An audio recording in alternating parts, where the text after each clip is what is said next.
Hi Pisces! Tingnan natin ang energy mo ngayon. Pisces, ano ang energy mo ngayon? Pisces, ano ang energy mo ngayon? Just remember, this may or may not resonate with you, so don't take it personally. This will serve as a guide only. Tingnan natin, Pisces, kung anong energy mo ngayon. Pisces. Tignan natin ang energy mo ngayon, Pisces.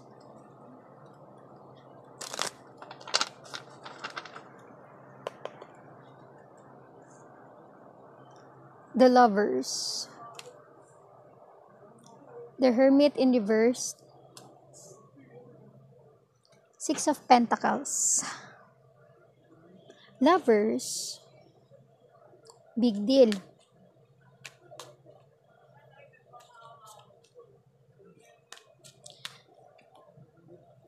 Siguro, na-encounter mo ngayon ang buhay pag-ibig mo ngayon na parang walang patutunguhan. Parang hindi mo alam kung saan ka patungo.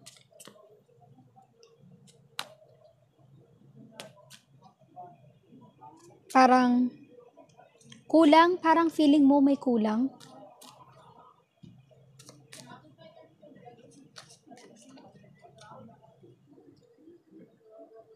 Knight of Cups in reverse. Hindi ka fulfilled sa love life na meron ka ngayon. Siguro dahil may nasaktan ka. Tignan natin. May naiwanan ka?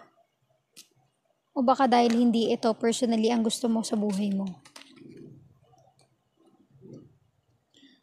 Two of Pentacles. Kaya naman pala, parang hindi ganun kaganda ang vision mo sa love life mo ngayon dahil dalawa silang gumugulo sa isip at puso mo. Hindi ka ganun ka-powerful ngayon, Pisces, kasi naguguluhan ka, hindi ka decided kung sinong pipiliin mo sa dalawa. Parang sa ngayon, wala sa'yo yung pagiging wise sa pagdi-decide.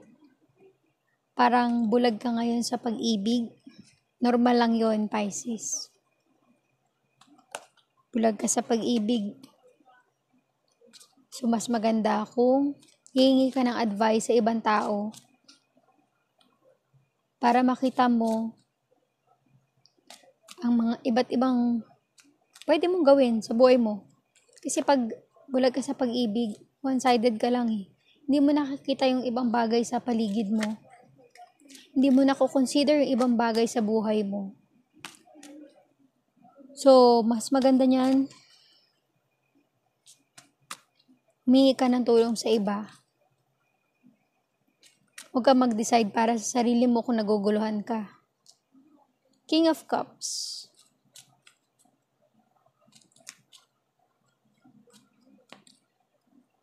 Mahal mo pareho to. At mahal ka rin naman nila. Pero kapag sobra kasi at hindi tama, lalo na nagja-juggle ka sa dalawa,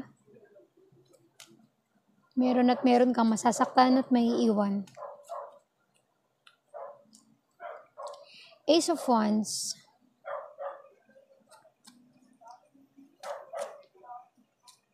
Hindi mo makita yung enlightenment sa ngayon kasi nalilito ka.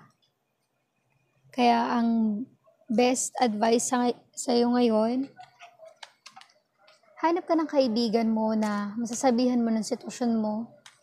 Mali man yan sa ngayon. At the end of the day, meron at meron ka mapupulot na aral sa kaibigan mo kung ano ba ang tamang desisyon para sa iyo. Huwag ka maglalaro sa dalawang puso, Pisces, kasi ikaw lang ang masasaktan sa huli. Ikaw lang ang maiiwanan sa huli. Lagi ang piliin mo ang tama at kung ano ang nararapat para sa'yo. May masaktan ka man,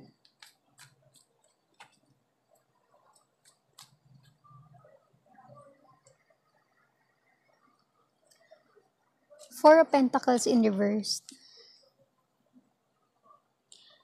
Ayaw mong pumili sa ngayon sa kanilang dalawa. Bakit? Kasi pareho mo silang mahal? Kasi parehong nagbe-benefit ka sa kanila? Marahil yung isa, emotionally na-provide niya, yung isa financially nakakapag-provide para sa'yo. Pero hindi ganun ang buhay, Pisces. Kailangan mong mag-decide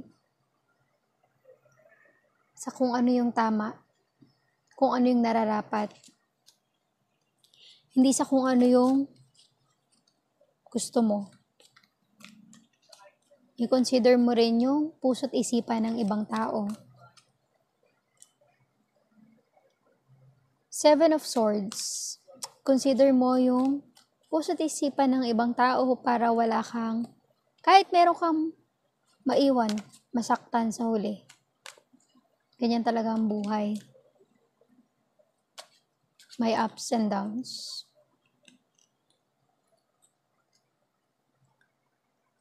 Two of Wands.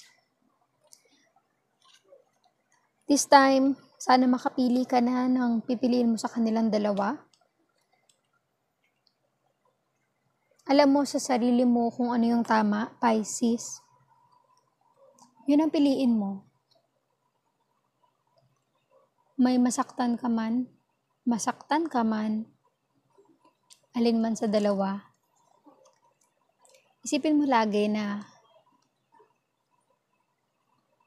maging patas at hindi unfair sa isa na maiiwan mo.